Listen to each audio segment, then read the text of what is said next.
There's a river that 40 million people depend on, a river that built cities, powered economies, and made life possible across the American West. And right now, it's under more pressure than ever. This is What Matters, Water TV and Podcast, and I'm Charlie Wilson with the Southern California Water Coalition. Today's episode comes from our May 15th, 2026 Quarterly Luncheon at Wilson Creek Winery in Temecula. That's where we brought together the experts closest to one of the West's biggest water challenges, the future of the Colorado River. These are the people in the room where decisions are made, trade-offs are negotiated, and the future of the region is being worked out in real time. We're calling this conversation the Colorado River Reckoning, because right now we face a severe, ongoing crisis with a great deal at stake for the millions who rely on the river if we don't get this right. So, who's helping us make sense of it? You'll hear from Chuck Cullom, Executive Director of the Upper Colorado River Commission, bringing the perspective of the states of Colorado, New Mexico, Utah, and Wyoming to the negotiations and pressures shaping the river's future. From Arizona, Vineetha Kartha, Colorado River Programs Manager for the Central Arizona Project, shares what those decisions mean for one of the largest users of the Colorado River water. We're also joined by Bart Leeflang, Assistant General Manager of the Central Utah Water Conservation District, offering insights from one of the fastest growing regions in the Upper Basin. And here in California, Bill Hasencamp, Manager of the Colorado River Resources for Metropolitan Water District. He connects the conversation directly to the Southern California communities and economies that depend on this water every day. Together, they paint a picture of a system under unprecedented strain and the consequences if solutions and agreements fall short. So whether you work in water, follow policy, or just expect water to be there when you turn on the tap, this conversation matters, because the future of the Colorado River isn't just a regional issue. It's everyone's story. Let's check out the conversation, shall we? So Bart, here, I'm going to open with you in our beginning question. I'm going to say, because you're coming at this from a Utah perspective, how has the Great Salt Lake really changed Utah's water policy, and how does that, parlay into this discussion on Colorado? Yeah, that's a great question. I appreciate it. Just a little bit of background. I work with Central Utah Water. We straddle two basins that are in crisis. So most of our population is located on the Wasatch Front, about 2 million people that we serve. And we collect a lot of our water on the south slope of the Uintas, which is to the east in the Colorado River Basin, which happens also to be in crisis. Of late, Great Salt Lake has really become a massive issue for Utah. And in a lot of ways, it's produced a benefit to the Colorado River by change of policy in terms of how water is used. I want to give you a little bit of context, though. Great Salt Lake, every time I come to Southern California, I think about the Salton Sea. The Great Salt Lake is 5 times bigger than the Salton Sea. The water that we bring over about 160,000 acre feet of water. I always kind of think that the service that Central Utah provides is about 10% of what Metropolitan of Southern California does. So when you think about, the impact of IIDs, return flows going to the Salton Sea, they bring about 3.5 million acre feet. And you've got return flows going to the Salton Sea to the benefit of the lake. With the Great Salt Lake, you've got a lake 5 times bigger with a minuscule amount that's actually going in terms of import water. It's a massive, massive problem. So 2 major things that have come from policy changes in the Great Salt Lake. First, and this is, I think, a benefit to the Colorado River, we now have legislation that's passed that allows us to conserve water and shepherd water into a bank. And it really took the politics of the Great Salt Lake to allow that to happen, but it can happen anywhere in the state of Utah, which means we can implement solutions of conserved water on the Colorado River Basin side. The other one that's unique, we get beat up a lot of times about not having reuse. Well, legally, we cannot construct reuse projects in the Great Salt Lake Basin because of the negative impact it will have on the Great Salt Lake. So that produces a real significant challenge for us. All right, you're getting a little bit of a glimpse, right? That's what we want to do. We'll look around the corner. We hear a lot from California. We love Bill. We hear a lot from California. So this is really good that we get to hear from the upper basin states. Chuck, then I'm going to stick with you at that end for the moment. Describe for me the impacts to the upper basin from what is projected to be the driest year on record. And I say that having watched your snowpack surveys and having also joked with the California Department of Water Resources. This year, you could pretty much do snow surveys in board shorts and flip-flops because there ain't no snow. So thank you. Let me just start with it has been a desperately dry year. Bart was reminding me that the March temperatures in the Wasatch Front were the warmest on record by 10 degrees. It was 90 degrees. I live at 6,500 feet. So in the rural West, we introduce ourselves frequently by what elevation we live at. And so, anybody here from IID? So if we were in Imperial, they would say I'm at negative 110, but I live at 6,500 feet. It was 90 degrees yesterday. I skied 3 years ago at Solitude on the same day. So it's been desperately dry. Let me give you a couple of examples of how the upper basin is different and unique from the lower basin with regards to water management. We manage our water rights in real time based on the available supply and the priority system. I was outside Durango last week at the Ute Mountain Ute Indian Reservation, and they have a 86% water supply cut. They're getting 14% of their normal water supply. They operate some of the highest efficiency irrigation in Southwest Colorado, center pivots. They use hydropower to run their system. And instead of 110 center pivots, they had 9 operating. They planted winter wheat. Winter wheat isn't going to make. So that expenditure is a whole net loss. That's out of a federal water supply project called the Dolores Project, relying on storage in a reasonably large reservoir in Southwest Colorado called McPhee Reservoir. And that whole system has a water supply of from 8 to 14%. There's no federal intervention. There's no human health and safety. No one's getting paid. They just get cut. Wyoming, they have tributaries to the Green River, which is a significant inflow to Lake Powell, that are being today, the 4th week of the irrigation system, water rights are being curtailed to the 1880s. In Bart's, in Utah, there are tributaries that have well in advance of pre-statehood, 1860 water rights, territorial water rights are being regulated off. That means the state engineer goes out and locks your head gate and you adapt. So when we talk about this dry year, we are feeling it first at the head gate with water users. People are selling off their cattle herds. They are not growing hay. And in order to protect what is a vital national interest, which is the operation of Lake Powell, and you all ought to be interested in making sure that Lake Powell functions because it delivers water to Lake Mead and then down to you all.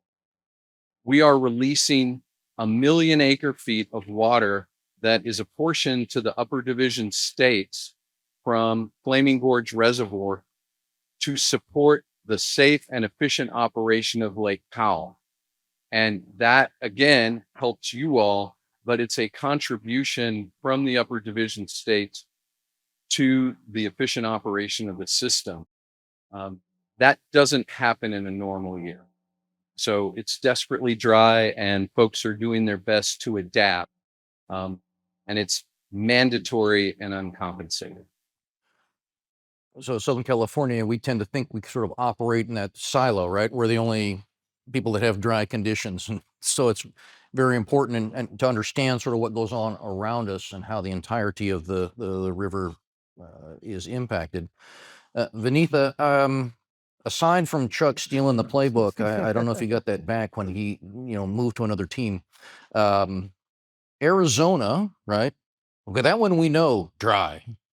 Not a lot of snow in Arizona, but there you have proposed, or Arizona has proposed, cuts to half of the Central Arizona project water supply, perhaps permanently, right?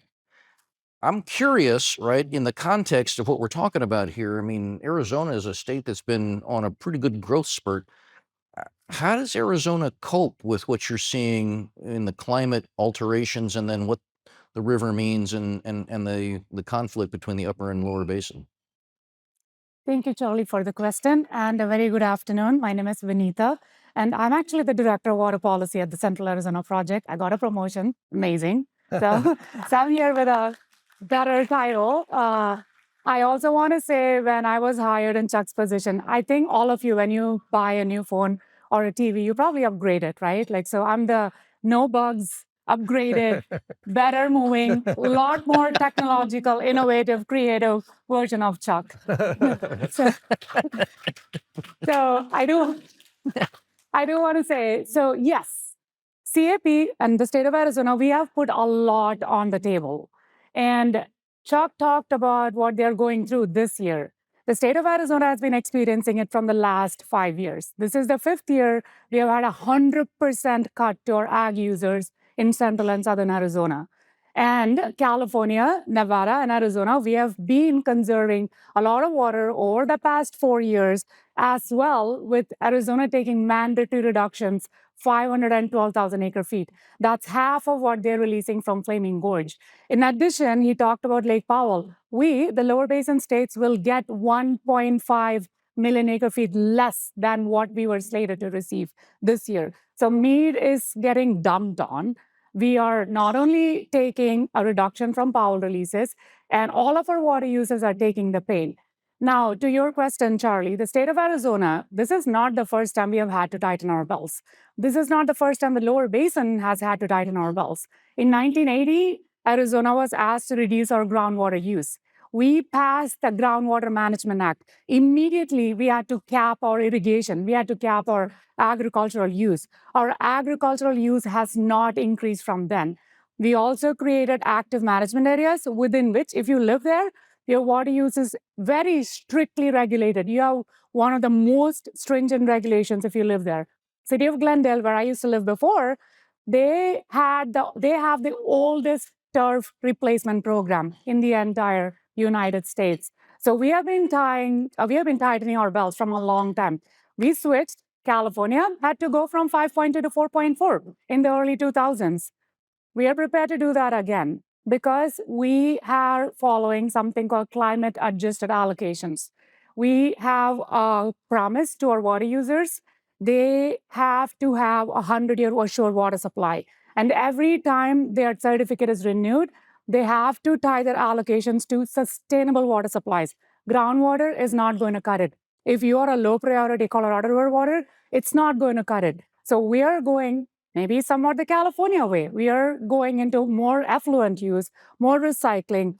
If you look at the statistics, the top 5 cities that are top 5 in recycling, Orange County, Las Vegas, El Paso, and Phoenix. So that's what we are doing. I think we will survive because we are very visionary in the state of Arizona. Very good. All right. All right, just based on the introductions, I got to get this out of the way. Bill, you're not retiring anytime soon and moving to like Montana and changing teams like Bart did or Chuck did. No? Commit now. You get your chairman sitting right there. You're not leaving for Montana, right? Okay. Bill, you heard from Dan Denham a little earlier, right? And it's really easy sometimes for people to look for quick solutions to California because we sit on a coast. And everybody says, what's the big deal, California? Just go get your water and desalinate it from the ocean. Does that start solving problems on the Colorado for California? Thank you, Charlie. I like this setup. It's casual, it's easy, but I can't do it. I just can't do it. I have to stand up. I just have to. So Southern California is in a weird quandary. Is that the word? The Colorado's been extremely dry the last several years. 3 years in a row have been some of the driest 3 years on record for the Colorado. Yet here in Southern California, it's been the opposite. We've had the last 4 years have been one of the wetter 4-year periods in Southern California's history. And this year's another above average year. It's been dry the last few months, but for the water year, we're above average. This mountain range here has been the dividing line between wet California, relatively wet California, and super dry inland areas. And sometimes then we forget that we really are in a drought. And as John Steinbeck said, it never failed that in the wet years, they forgot the dry times, and in the dry times, they forgot the years of abundance. And we're not in a drought here in California, and we forget how important the Colorado River is to our region, despite all of the conservation, all of the local resources, all of our investments in the state project. When it's dry here, we fall back on the Colorado, and by far the majority of our supplies from that river. Hasn't been that way in several years, but when we get back to those dry times that are coming, we're going to need to. So we're looking at how do we get better, right? How do we improve together? We're in these new guidelines. We're hoping that we'd have new guidelines done. As Dan said, we're trying to move beyond what we've done historically. How can we, right now, each state is on its own to deal with cuts. Arizona's got to deal with 760, California 440. But how can we collectively work together in new investments? Dan has a desalination plant that has extra capacity, the ability to sell water to Arizona that he's been promoting for quite a while, that San Diego can be part of a interstate solution.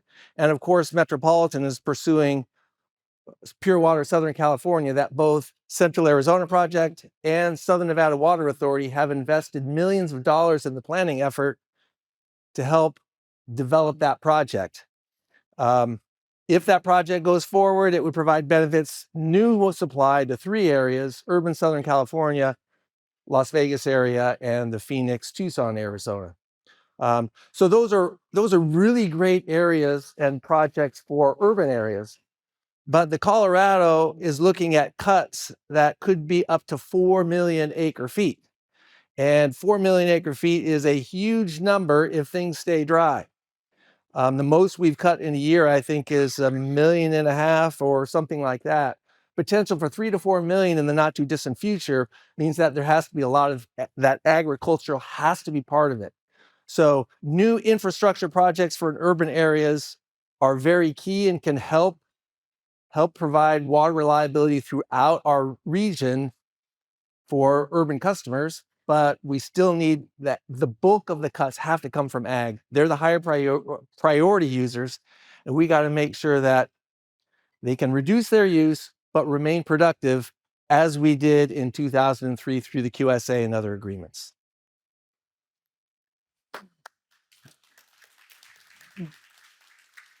See, you thought he'd just stand and then go Oprah on you and go wander out into the crowd.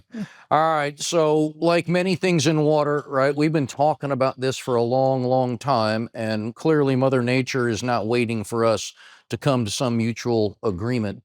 So the 7 states, and the good news is, right? We talk about that in California. We're really big and really diverse. Bad news, we're big and diverse. Okay, now amplify that on 7 states along a central resource. And we have, as anybody who did read the newspaper, thank you all for reading newspapers, we have failed to reach an agreement to date of any long-term sustainability. And after years and years of meetings, negotiations, I know all of you, that's how you're so familiar with each other. You get to see each other frequently, and you get to talk about these things. I guess my question, I'm going to start with Chuck, is could negotiations, could they be set up differently to produce different results, or is the system we've got the system we use? So, with regards to the process, I have a couple of observations. One is we have to be very cautious about looking to the past for. We have to look to the past for appropriate analogs, and I think we may have learned perhaps the wrong lesson from the success of the collaboration in 2007. Those negotiations were eased and lubricated, if you will, by having Lake Powell and Lake Mead very, very full. When we started these negotiations, we were on the cusp of a Colorado River Crisis version 1.0, which was 2021 and 2022, when Lake Powell was again headed below critical elevations and Lake Mead was beginning to be significantly imperiled. When you have full reservoirs, when you have storage that will hedge your decisions as a decision maker, you have a broader space for flexibility, creativity, and you can turn to your risk averse attorneys. Any attorneys in the room? Bueller, nice. You can turn to your legal advisor and say, we're going to take a little bit of a legal policy risk because there's water in storage. That is our resiliency. That supports flexibility. It supports creativity. And in the 07 guidelines, we did some very unique things led by Metropolitan, the Metropolitan Water District.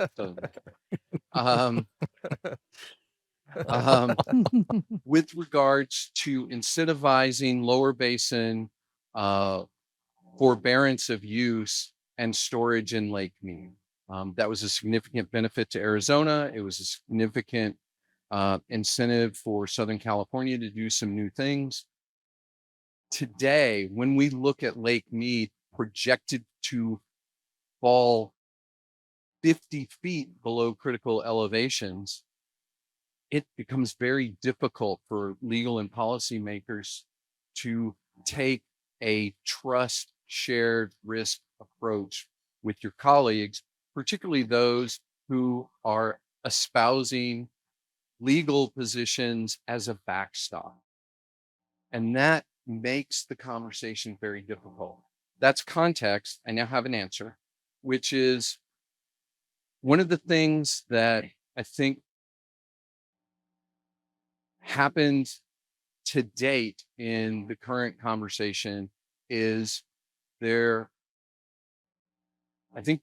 would be helpful if we had some more voices in the room with unique resources who can bring solutions to bear. I'm not going to say who or what resources, but there are opportunities for folks to participate that haven't fully participated in the conversation. Second is, I think a structured, mediated conversation can help and still help. It's not over. Because reclamation has unique responsibilities in the lower basin, unique responsibilities to tribes in the upper basin and lower basin. And that creates some tension on how they segregate their proposals from those responsibilities as a facilitator. And so I think a third party might help our conversation. Vineetha, I got to come to you then, right? Is this a process you see actually leads us to a solution, or is there some kind of alteration that we kind of need to make here? So the one thing I agree with Chuck is that we need a lot more action. I don't agree with mediation at this point in time. It's too late. You heard Chuck talk about how dry this year is. You heard Chuck talk about how low Powell is. Powell is 20 feet away from not being able to produce hydropower. Mead is not in such a dire strait just yet, but could get there if the Powell releases turns out like this low year after year. It is not low because of the collective actions. I'm talking actions, not words. Collectively, Mexico, California, Arizona, Nevada, we have done a lot of painful reductions to prop up Lake Mead. So we are in an okay place for now. That's going to change. Mediation this year is not going to help. We are at the 11th hour. What we need is not talks. What we need is actual actions. There's just like I talked about how Arizona is going to deal with 760,000. All of us across sectors, across states, across basins, every single one of us have to reduce consumptive use. You cannot use the baseline that was provided to you back in the early 1900s and try to grow towards that. We have to cut our use at where we are at right now. So I don't think mediation has the answer. I do agree with Chuck that it would be nice to have maybe other voices in the room. Perhaps one thing that I have seen from my side early on this year, there was a lot of technical work group meetings, like Bart and Chuck and Bill and I, we were all sitting here. We took smaller bites of this larger problem and we tried to resolve this and bring it back. I wish that process was in place perhaps 4 years ago, where we could have taken a bite, we could have resolved it and come back. I also agree with Chuck that Powell and Mead are a far, far worse place than we were when we started negotiating the '07 guidelines. But back in 2007, we were just coming off of the 4 worst years of hydrology. It was not full. We had lost 50% of our storage. And all the people right then recognized the need for action, meaningful action. And that's what they did. There was no grandstanding. There was no statements. They went ahead and took action. And that's what we need.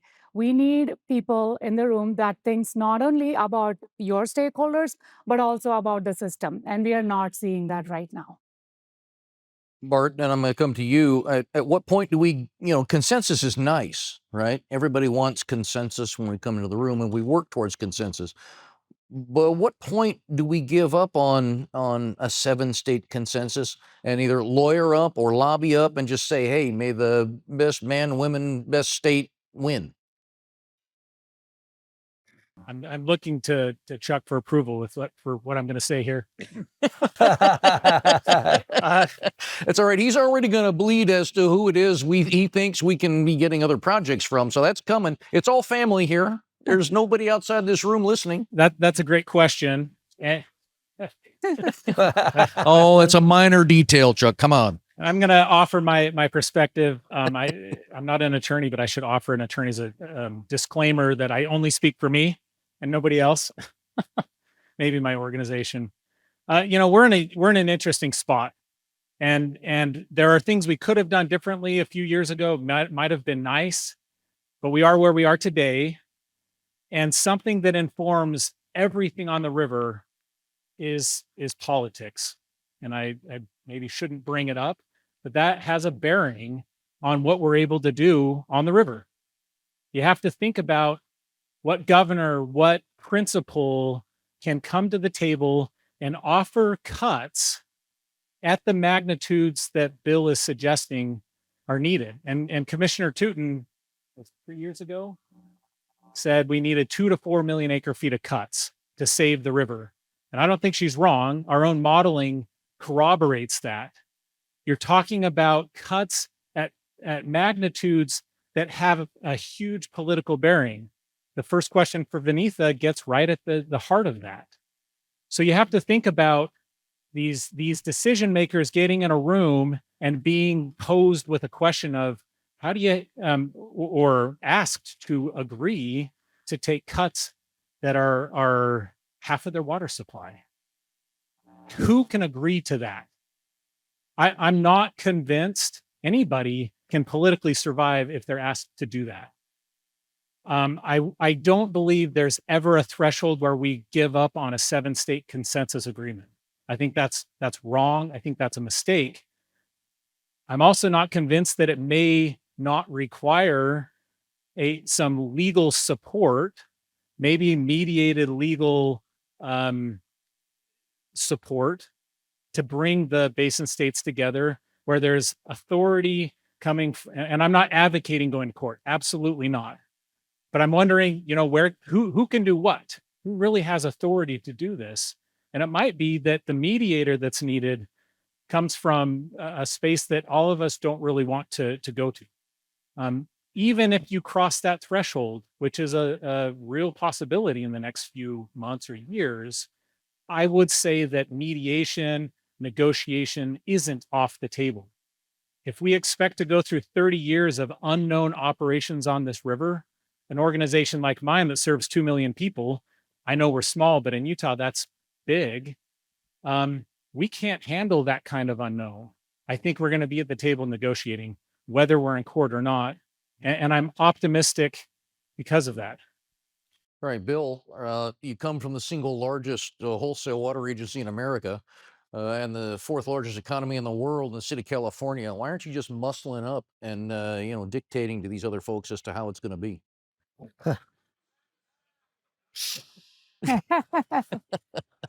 That's in the back pocket. I guess I'll stay seated for this question, but I do want to respond to Bart when Bart said, who would willingly give up half of their water supply without compensation? Right? I mean, we went through this already very, very difficult in 2002. I've been working on the Colorado River for a long time, but the QSA was even before my time. I think Chair Ortega was around. He's probably was more in the negotiations of the QSA back in the day, but those were difficult negotiations. And frankly, the other states thought California couldn't do it. I was at a conference and Jim Lockhead, who was a consultant to Southern Nevada at the time, said, surplus water is the drug. And like any addict, California will never be able to give it up, right? The other states didn't think we could do it. And we did it without any federal funding. We did it in 1 year. We didn't say, well, it was a dry year, we got cut off. Can you please give us a handout? No, we did it. It was difficult. We had a mediator from Sacramento. IID, San Diego, Coachella got together many, many hours. And ultimately there were consequences. 2 of the IID board members that voted for the QSA transfer lost their next election. But they did the right thing because they knew it was the right thing for California. And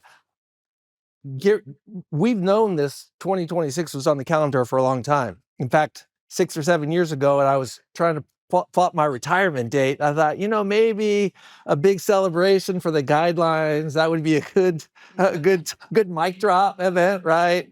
But instead of solutions, as we've heard, there's been a lot of finger pointing and not listening to the other side, right? People make conclusions about what the other side is saying and not listening.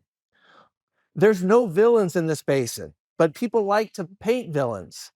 If that state or that person wasn't here, we'd make progress. And like the Goo Goo dolls say, is for every time you point your finger, 3 more point right back at you, right? People needed to look more in the mirror instead of finding a villain. And so that was where the majority of the time got to. Instead of seeking the solutions, there's smart people in this basin.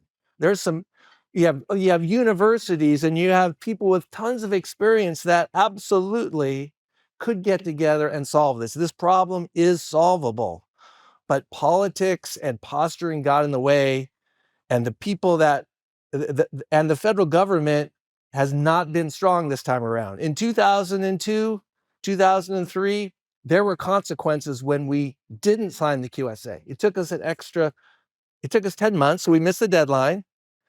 When we missed the deadline, we got cut off a year early. So we lost 700,000 acre feet because we missed a deadline. We missed 2 deadlines in this process without even a whisper. It was like a shrug was about it was. There hasn't been strong federal leadership to put pressure on states like we had in 2002. So I still think a mediator is important. maybe we don't need something. This is not the be all end all. There might be a plan that we scrape by for a year or two. There's still hope for a 7-state deal. Metropolitan didn't have to participate in this process. We didn't have to. We have the senior rights. We could have sat on our senior rights and said, in 1968, Congress gave us the senior right over Arizona, so it's your problem. We didn't say that. We said, we're going to step up and take another cut on top of the cut we took in 2003 because it's the right thing to do. Because if we all do this together, the cuts can be smaller. So it's been personally so frustrating to me to have to listen to the volleying back and forth of the pundits and not be in a room looking for the solution. All right, so I've learned something. I hope you guys are tracking with me. There's super meth and now super supplement. So they sound very synonymous, and they're drugs of choice. So we got treatment programs perhaps coming as part of the mediation. Vineetha, I got to come to you then. You're talking to a room full of Californians. Yes. They're all pretty friendly faces, though, aren't they? What is the biggest misconception that others have about Arizona? So California are friends. Californians are friends. Fish are friends. We don't eat friends. We collaborate. So for Arizona, we have a couple of misconceptions about us. One is that we have a lot of water stored underground. Everybody talks about that. Yes, we do. Bill just said we are junior priority. So we have been storing excess water and recycled water underground for all these years. We do have 40 million acre feet stored underground. 2 million acre feet of that is for replenishment. There are a lot of cities that are exclusively using groundwater. And if they are under the assured water supply rules, they have to replenish that. That water can never come out. It can never be recovered. So that stays underground. That is to sustain our groundwater because it's finite. Then you have Water Bank, who has forming requirements. We have 22 tribes. We have 30 tribes in the basin. 22 of them are in Arizona. 11 of them are within the CAP service area. And we have to form them. When they are cut, there is forming water that needs to go to them. 2 million acre feet of that is stored by the Arizona Water Banking Authority, whose sole obligation is to firm some tribes and some MNI up to a certain volume in times of deep duress. The rest of the 10 million acre feet is stored by cities who would have to take that water if we are in a very, very deep shortage. It cannot be taken out in a single year. It is to last them over the next 100 years. So yes, we have water saved underground. It is not to be used in a single year. It's to be used over a long period of time. It is to last because we were weaned off groundwater to bring Colorado River into the system. The other thing we hear is Arizonans overuse. We absolutely do not overuse. Our water use in the entire state of Arizona was 7.2 million acre feet back in 1957. Our population has grown 500% since then. Guess what our water use is right now? 7 million acre feet. We are much below that. Population, 500% growth. Economic index, way high, 20% above. And still, we are using a lot less water. That's because we have recognized who should cut at what point, because we have a priority system. Like I said, we have climate-adjusted allocations. We ensure every 10 years, we go ahead and look at our certificates, we look at our modeling, we improve upon our forecasting, and we make sure people have the 100-year water supply by focusing on what can actually last them 100 years. So those are the two that comes to the top of my mind. Also, Arizonans are really nice people. So. All right, Bart, I think you touched on some of this in your opening comments, but Salt Lake has some restrictions. You can't just do things like easy answers that Arizona, maybe in California would do. What's the misconception, the biggest misconception about Utah? Well, I'm thinking in terms of more from a basin-wide standpoint. I think one of the biggest misconceptions, and Chuck, you may have some thoughts on this, between the lower basin and the upper basin is that the upper basin can solve the problem. certainly the upper basin has opportunity and should be part of the solution. I'm going to give you a couple of just to give you a sense of the magnitude of the problem here. And I'm going to put it in Great Salt Lake terms. Okay. If our largest reservoir in Utah is Strawberry Reservoir, it has about 1.1 million acre feet of water in it. If we took all 1.1 million acre feet of water, this is a 20-year reservoir to support 2 million people. We could take that whole thing and stick it in the Great Salt Lake, and in 8 months, it would be gone. It would all be gone. The magnitude of the issue on the Great Salt Lake is not unlike the magnitude of the issue we face on the Colorado River.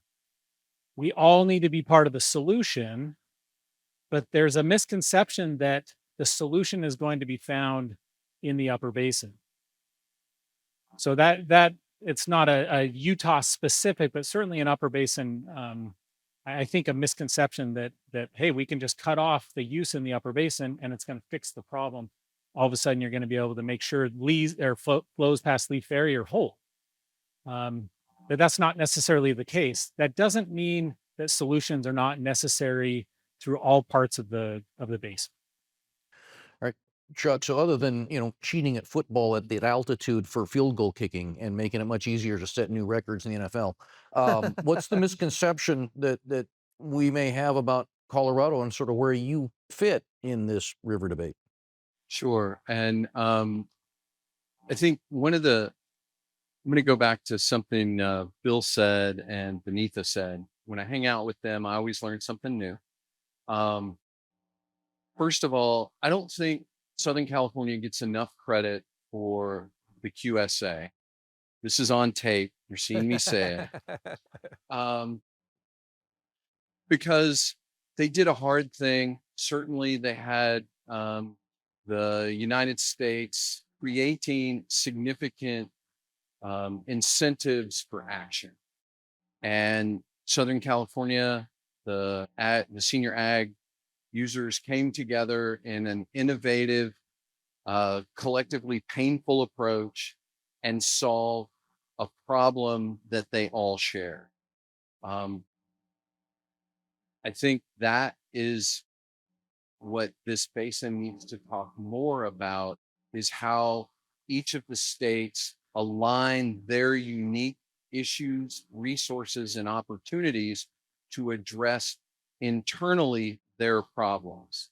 And Vineetha has used the term climate adjusted allocations, which is a brilliant term.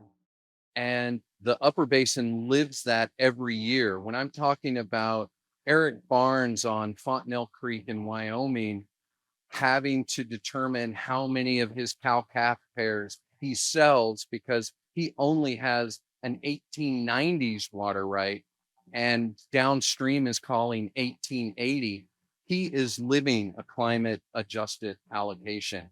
And if he doesn't comply, the state engineer enforces it.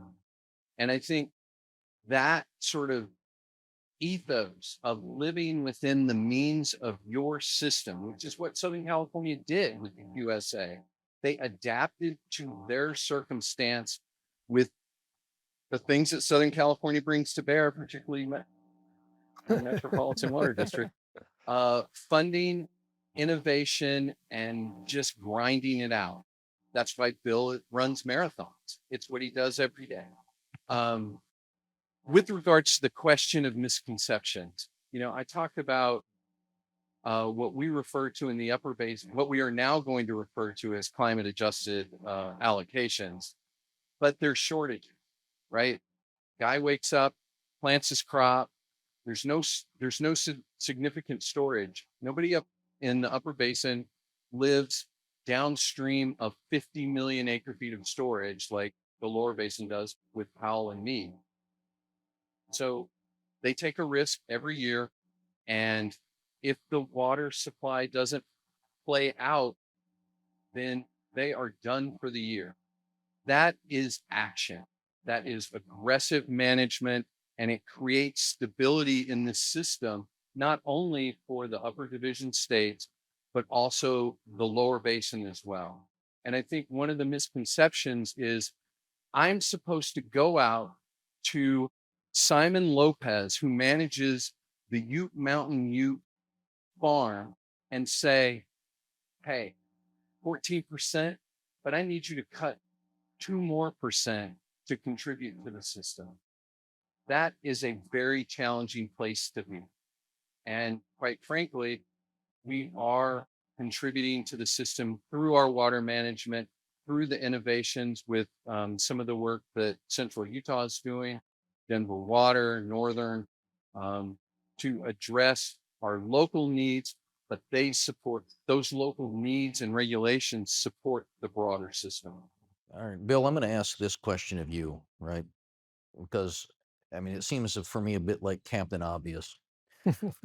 What is harder today, given all of this conversation, all of your history, all of the work you've done within the water community? Finding additional water supply, financing infrastructure, or building a political consensus that we can all live with? Yeah, that's a much different question than my colleague Scott, but It's like, we already know the misperceptions. You're the big guy. You're gonna flex, but I want to know what are we gonna do? Yeah, I was going to talk about the misconceptions of California to Californians, but We're all at the beach. We got it. We're all just sitting here washing our cars in the driveway and filling our pools. So next. Yeah, well, we've been able to develop programs and partnerships for new water supplies for a long time with ag. In fact, we've been so successful that we turned our programs over to the federal government so that they could fund them and put water in Lake Mead to help all the other 6 states. So we're continuously working with our ag partners to do more. We're working with our member agencies on continuing to expand our local resource conservation here. So we know we can come up with tools to stretch our existing supplies, right? That there's always new technology, things get cheaper, but the politics is clearly what is preventing action, and that is, as I said, it's been so frustrating to not even be able to have that conversation when the upper basin sent a proposal to the lower basin to consider. The lower basin principal said, no, we're not even going to talk about it. We're just going to focus on our own. Well, why not talk about it? What's there to lose? And they said, well, because they are entrenched in their position and that there's not really worthwhile having the conversation. And it seems like there was so much pre-decisions that we didn't really get to do the creative part. See, I'm mixing it up for everybody now. Yeah. Right? Not everybody's going to get to answer all of that. All right. Vineetha, I got to know then. We know that you sort of talked about it, permanent conservation is necessary, right? Arizona's certainly in that boat. How much can new supplies and new system optimization really help the imbalance? A lot. I also want to point out that Chuck copied from Arizona. So just want to make sure it's caught on TV, it's on YouTube.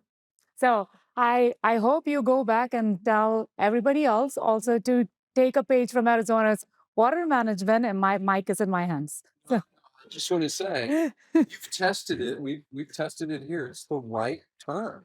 I can learn. He just said Arizona's right, and he will copy that.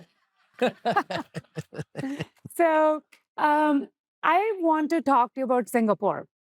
It's a great country. It's economically very far ahead.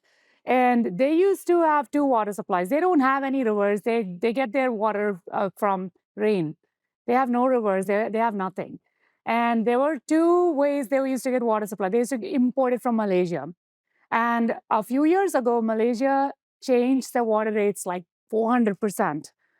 And Singapore realized they cannot live on that single water supply. And their entire water supply now comes from desalination and reuse. It is using a single drop of water over and over and over again. This is how nature is. all of that water that's in your glass right now, it's something that dinosaurs peed in millions of years ago, right? So it still exists. That water is coming back to you. And if nature is doing that, we can do that. Recycling is the way to go. I just spouted out a statistic. The top 5 cities that are recycling are all in the lower basin. Phoenix and Scottsdale, the city of Phoenix, most of the water is completely utilized again. Same thing with Orange County, number 1 in the entire country. So we're doing a lot of things. So I feel like instead of like new water supplies exist, but we have new technology, we are always moving far ahead. And there is a way to utilize the same water drop over and over and over again. And all of us need to share this resource, take care of this resource. When you go home, take out that grass, put in something that's more friendly to your climate. We all have been doing that in the state of Arizona. California has been doing that. I know Utah has come up with a lot of proposals. So all of us have to live and all of us have to share. You cannot think of just you. You have to think of the other states that are also sharing this resource.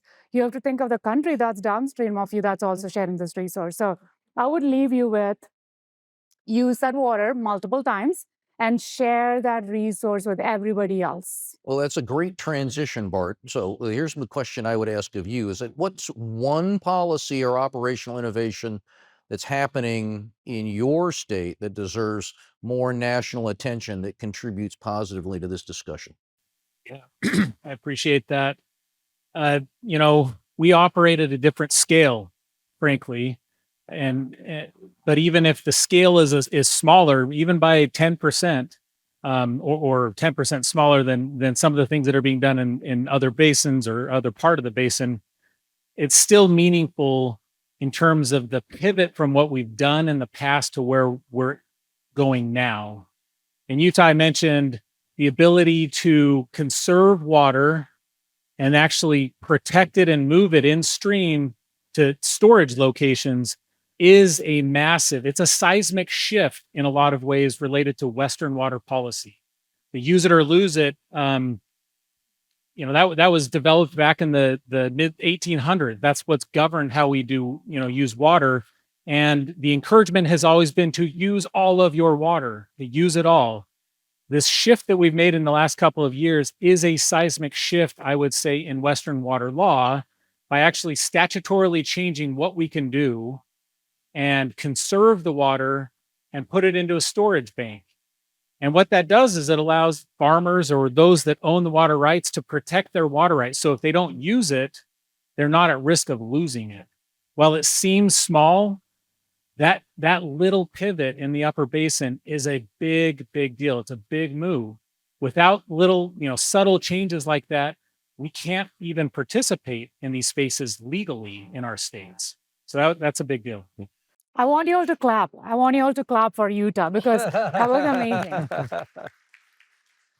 So, Chuck, you get to answer that question as well. I mean, we know how difficult it is, given what you just described, say, for farmers, and you don't have the storage, and so you don't have the same kind of flexibility, perhaps, that we have in the southern end. Are there policy initiatives? Are there innovations? Is there something that would be game changers in your eyes for the upper basin that would contribute positively to this? Sure. I think one of the things that Bill has brought forward in this conversation is the need to recognize when people are taking actions within their context, that it is all, would you say, there aren't any villains that we're going to talk about from the stage, but there aren't any villains. People are doing their best to address to serve their communities, right? We can quibble about whether Manhattan Beach is the best place for beach volleyball, or I'm making a joke about Hasencamp, but the point here is that within the individual context, like Vineetha's talking about water recycling in central Arizona, they damn well better, because they took 1.6 million acre feet off the Colorado River and it doesn't go back. There's no way for that water to be put in a pipe and take back to the Colorado River. So yes, that's the right thing to do. And it's important. Southern California, don't dump really clean effluent into the ocean. If you do, make sure it's really clean, but reuse it. That makes sense. Those investments are wise and important. In the upper basin, as Bart said, we need to incentivize the most efficient use of water. And we are doing that through each of the 4 states independently. At the same time, I think we should all recognize that my good friend Eric Barnes, he lets me fish on his creek. That's why Eric and he's a good guy. But he manages his system so that the downstream neighbor gets his neighbor gets the full water supply. The more efficient Eric is, the better his neighbor is, and downstream and downstream. The innovation in the upper basin is about irrigation efficiency, which is going to help the local resource be more resilient.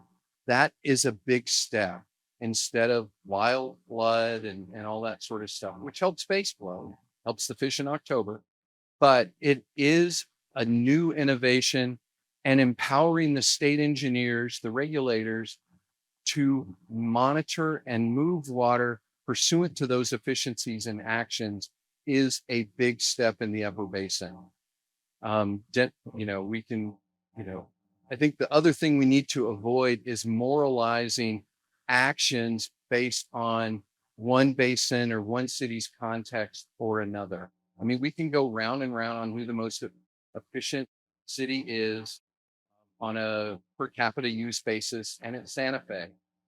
But if you want to keep score, but the innovations are all local context driven. What makes sense for Cheyenne and Grand Junction is very different than what makes sense for Scottsdale and Tempe and West Hollywood, or I've run out of places.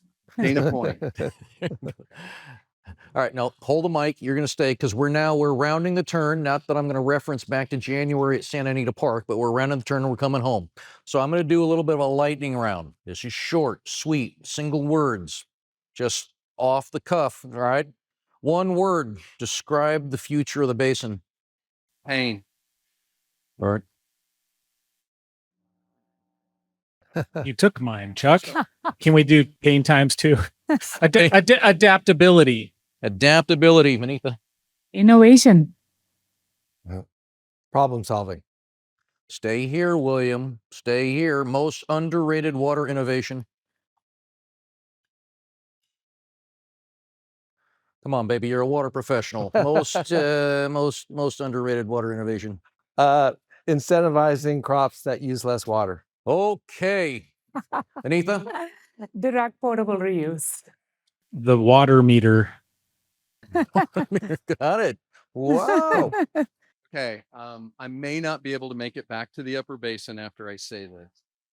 Intentionally created surplus is revolutionary Yes. in the lower basin water management. All right. Although the accounting could do with some improvement. All right, last. No. Leave the mic. Leave the mic. Okay, you got one. This is it. You guys as big as closing it out. You guys spend a lot of time with each other. You do a lot of meetings. You do a lot of meals. Best Colorado River city food. Which city has the best food? I'm going to go. This is what's going to get him in the most trouble. Is this question right here? Who has the best food? Salt Lake City. Yeah. The drinks are terrible. They're tiny. But one of the things that's wild about moving to Utah is that the dynamic food, we're all friends now. The Mormon culture of missions, they come back with new appetites and flavors, and there's a crazy diversity.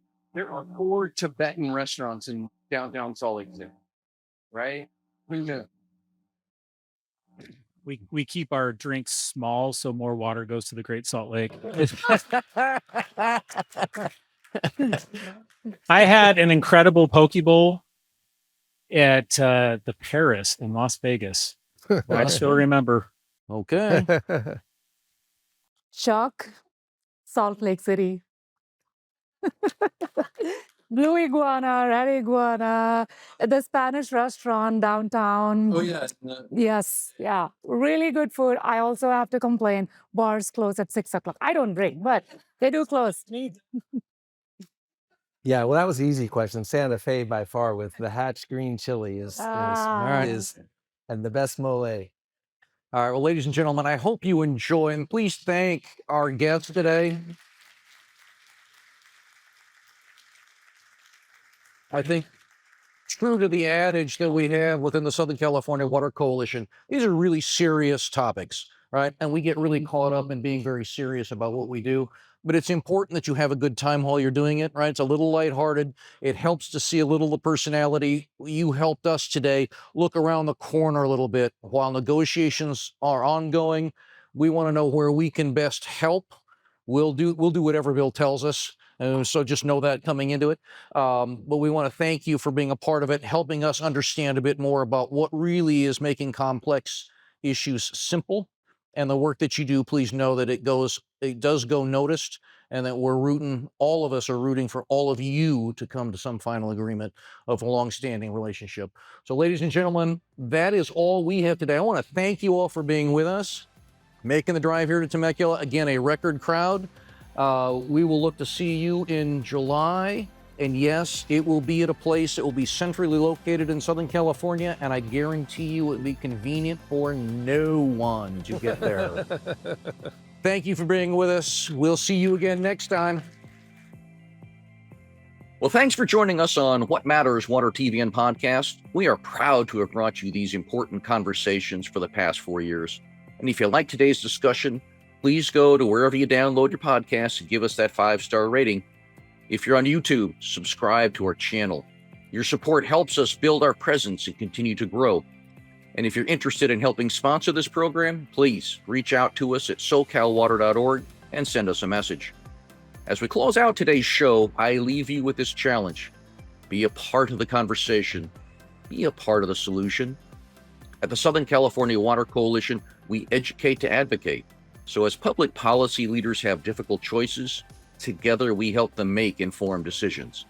Thank you for being with us. We will see you again next time on What Matters Water TV and Podcast.